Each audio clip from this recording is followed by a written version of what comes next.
Hi friends, எல்லாம் எப்படி இருக்கிறீங்க? நல்லா இருக்கிறீங்களா? இன்றைக்கி வந்து லைட் ஹவுஸில் ஒரு சின்ன வேலை. நான் அந்த பக்கமாக போகிறேன். ரொம்ப நாளாச்சு நான் இந்த ஏரியா வந்துட்டு. நாங்கள் கொரோனா வந்ததுக்கப்புறம் என் ஃப்ரெண்ட்ஸ் எல்லாமே பிரிஞ்சிட்டோம். இல்லைன்னா நாங்கள் இந்த ஏரியாவில் தான் டைலரிங் வேலை பார்த்துருந்தோம். அப்போ வந்து அடிக்கடி தான் இந்த ஃபீலிங்ஸ் மாலுக்குள்ளே போயிடுவோம். சாயங்காலம் வேலை முடிஞ்ச உடனே இதுக்குள்ளே போயிடுவோம். போயிட்டு எதுவுமே வாங்க மாட்டோம், யாரு கையிலுமே காசு இருக்காது.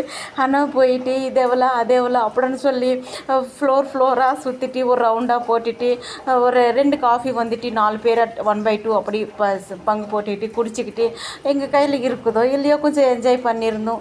என்ன பண்ணுறது, இப்போ வந்து கொரோனா வந்ததுக்கப்புறம் எல்லாமே பிரிஞ்சிட்டோம். ஆள் ஒரு பக்கமாக ஆகிட்டோம். இன்றைக்கி மறுபடியும் இந்த ஏரியா வேலைக்கு ஒரு சின்ன வேலை, அதுக்காக இந்த பக்கமாக வரும்போது எல்லாமே மறுபடியும் ஃப்ரெண்ட்ஸ் எல்லாமே ஞாபகம் வராங்க. அதனால தான் உங்களோட சேர்ந்து என் ஃப்ரெண்ட்ஸுக்கே மிஸ் பண்ணுறேன். Thank you so much. ஜான்சி, பாய்.